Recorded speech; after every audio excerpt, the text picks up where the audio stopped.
চলো কিভাবে পালং শাকের ডালনাটা বানাই।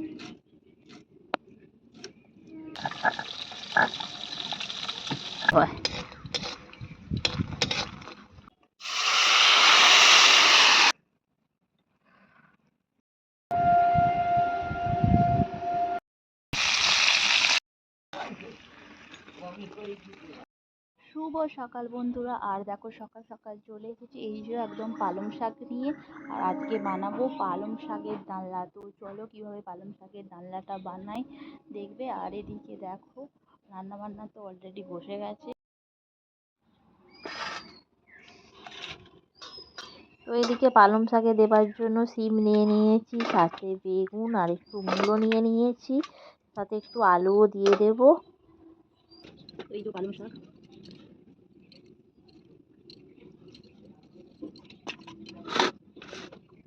তো প্রথমে পালং শাকগুলোকে ভালোভাবে বেছে নিয়ে আর একটু কেটে নেব।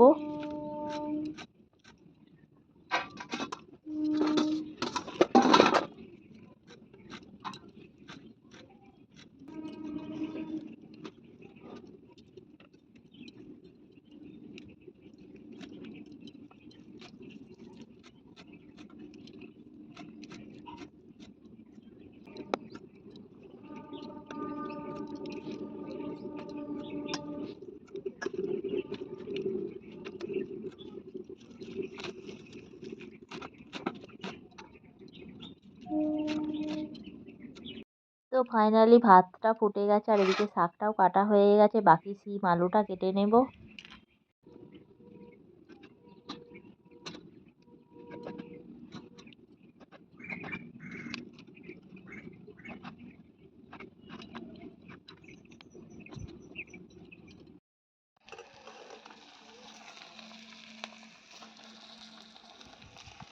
আর এদিকে ঠাকুমা তো এসেই গেছে, ঠাকুমা একটা মাছ ভাজছে, এখানে একটু বেগুন আর কটা আলু ভাজা হয়ে গেল।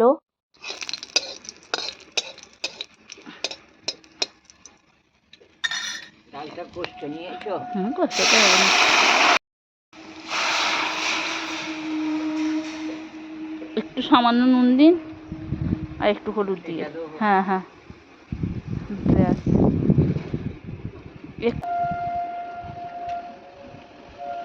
ওই থালাটা মাছ দাও, ডালটা ঢাকা দাও ওখানে।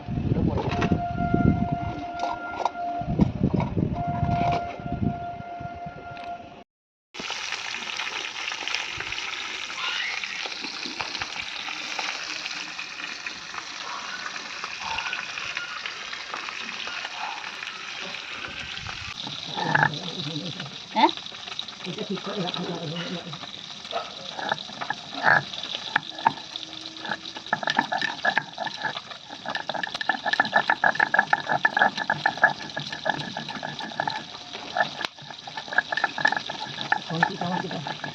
না না হয় না, এখন হোক আস্তে আস্তে, হয়নি মোলটা।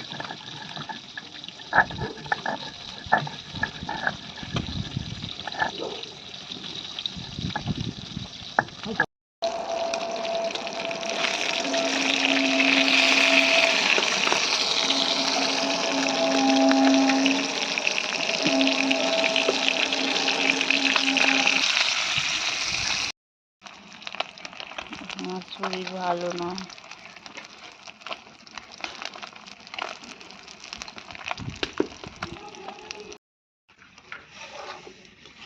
তো এদিকে মাছটাও ভাজা হয়ে গেল, আর আজকে মাছ হয়েছে কাটা পোনা।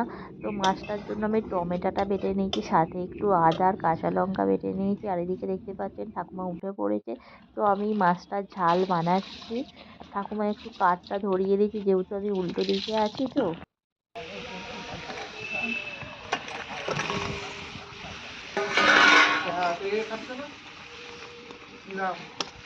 এদিকে মাছের ঝালটা আমার রেডি হয়ে গেছে, দেখতেই পাচ্ছেন। এবার এটাকে নামিয়ে নেব। আর এদিকে একটু বড়ি ভেজে নিচ্ছি, যেহেতু পালং শাকের ডালনা বানাবো। আর এখানে শিম বেগুন মূলো দিয়ে একটু পালং শাকের একটু জল জল মতো ডালনা বানিয়ে নেবো। তো বড়িগুলো আমার ভাজা হয়ে গেছে, আর তারপরেই দিয়ে দিলাম বেগুন। বেগুনটা একটু সামান্য ভেজে নেবো, সাথে শিম আলু সমস্ত কিছু দিয়ে দেবো।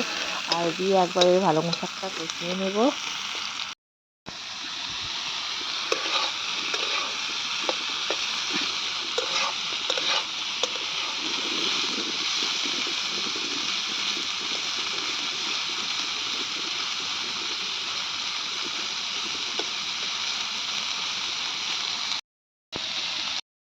আর এদিকে বড়িটা ভেজে একটু ভেঙে নিয়েছে, আর পালং শাকটা একটু হালকা জল গেলে ভাপিয়ে নিয়েছে, তারপর পালং শাকটা দিয়ে ভেজে নেব।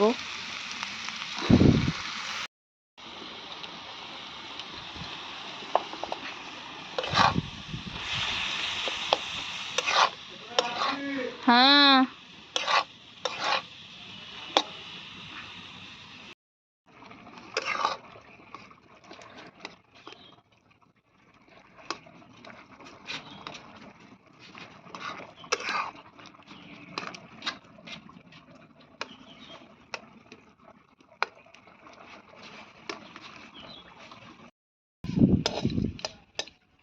তো শাকটা সিদ্ধ হয়ে গেছে, আর লাস্টে একটু তেজপাতা, শুকনো লঙ্কা, পাঁচফোড়ন দিয়ে দিলাম। আর এবার শাকটা আমি ঢেলে দেব।